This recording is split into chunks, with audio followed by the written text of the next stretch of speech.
It's Friday, August 9th, 5:30 a.m. I'm in Pierce, Idaho. This is the start of Day 5 of the GRIT 1 route.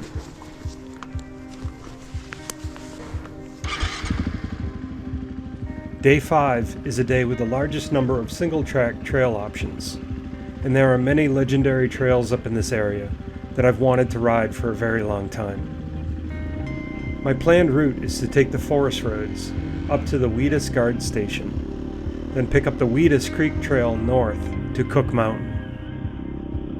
The Cook Mountain Trail connects to the Windy Bill Trail and would be a massive 36-mile single-track trail section with little or no options to bail out should something go wrong. So far this year, I have not seen any reports if this trail system has been cleared of deadfall. With the remoteness of these trails, getting deep down in those mountains and finding it not cleared would put me into a very risky fuel situation. I'll have to make that decision when I get up there.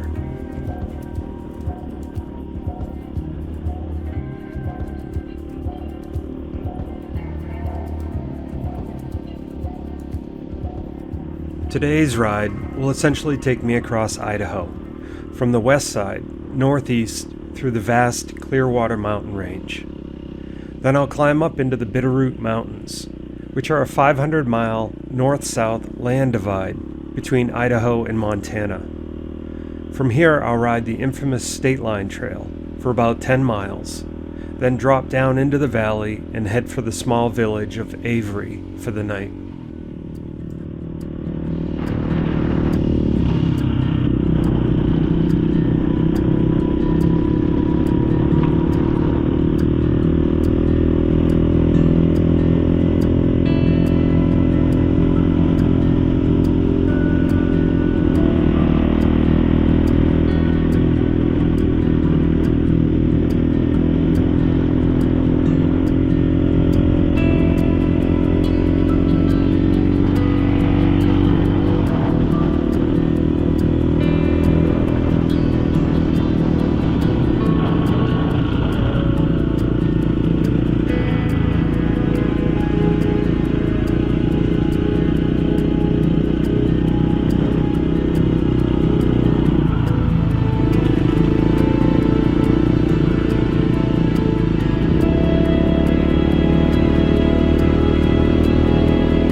I first learned of this guard station following teams on the tour of Idaho.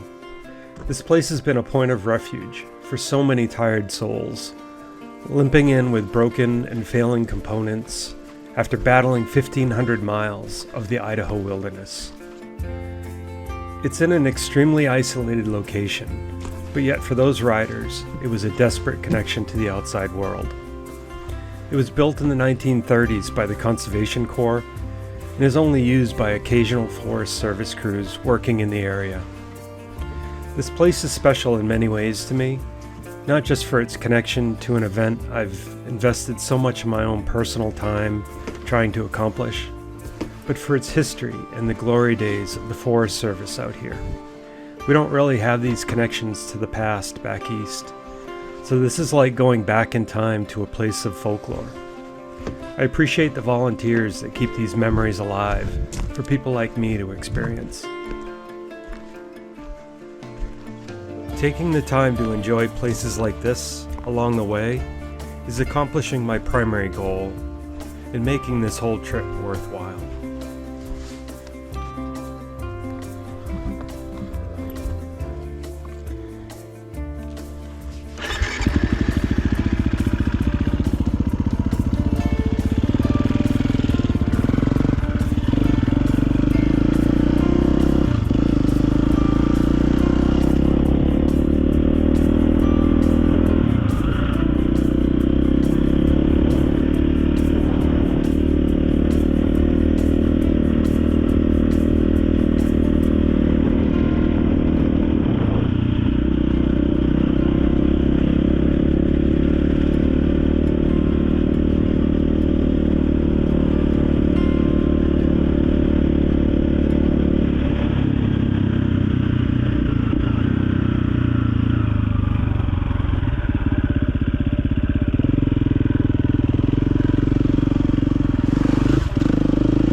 This is the west end of the Weedus Creek Trail. It follows a ravine for about 8 miles to the Weedus Bridge over the Clearwater River. You travel through some really beautiful lush forest and test your courage on a number of big consequent side hills, where if you go off the trail on the wrong side, it's unlikely you will extract your bike on your own.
Sitting here stone cold solid, rock beneath me unmoving. Ocean breeze slow, I match it.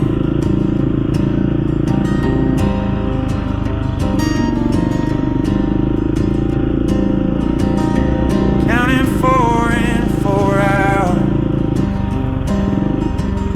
Wind drops off like a whisper. Sun burns warm yet quiet. Breathe it in, feel the tide. Breathe it out, let it slide. Spring wind carries my mind.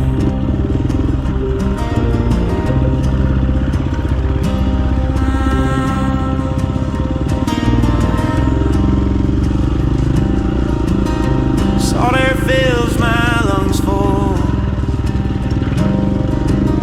Waves crash but never angry. Time fades like the sound fades.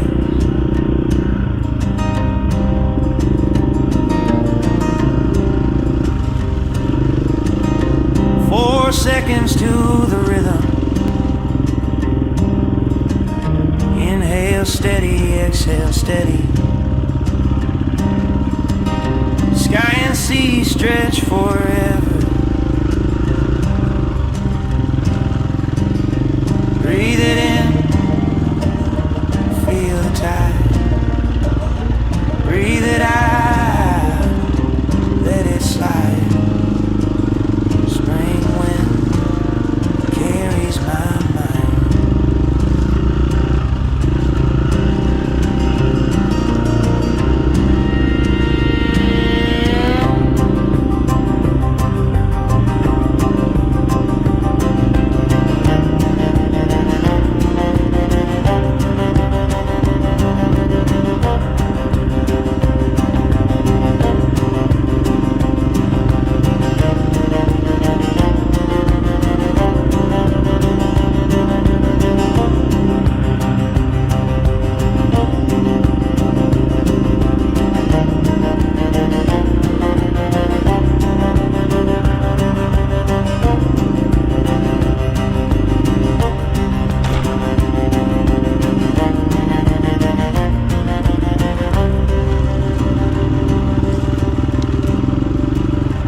Breathe it in, feel the tide. Breathe it out, let it slide. Spring wind carries my mind.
I decided against taking the 36-mile trail loop up and over Windy Bill. I had real concerns about the downfall in that area, compounded with fuel anxiety. It turned out to be the right decision though, as the two-person team, who are now behind me en route, ended up spending a considerable amount of time and energy cutting their way through that area. I focused on getting to the Bitterroots and enjoying the experience up on State Line.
You may have noticed that I coast the bike a lot.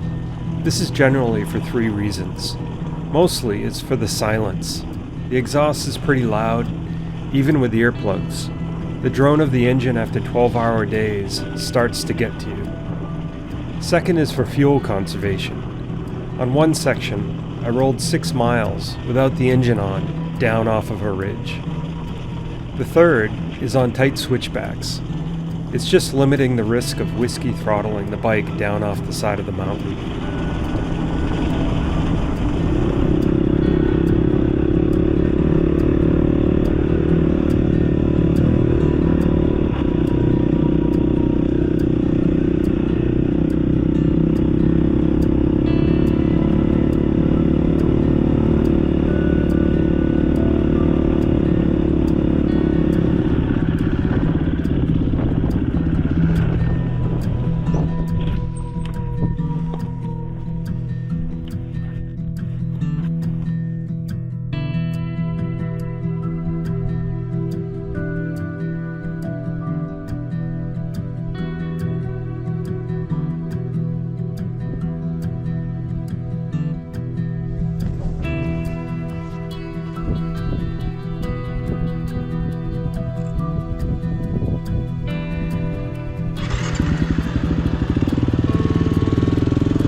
I'm coming up on the junction with the State Line Trail.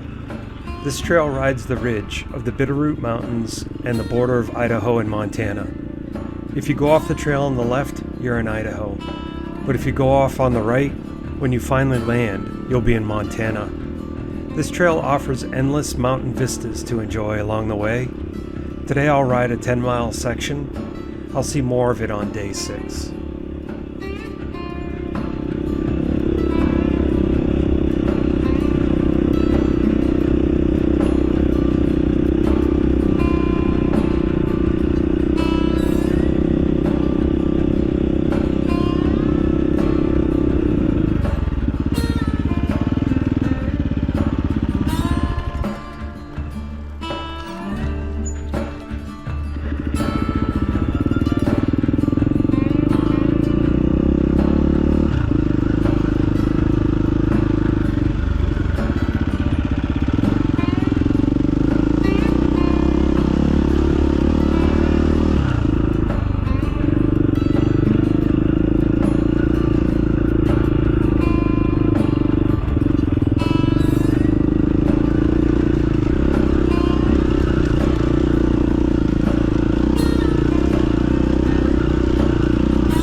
I'm at my destination in Avery, much earlier than anticipated.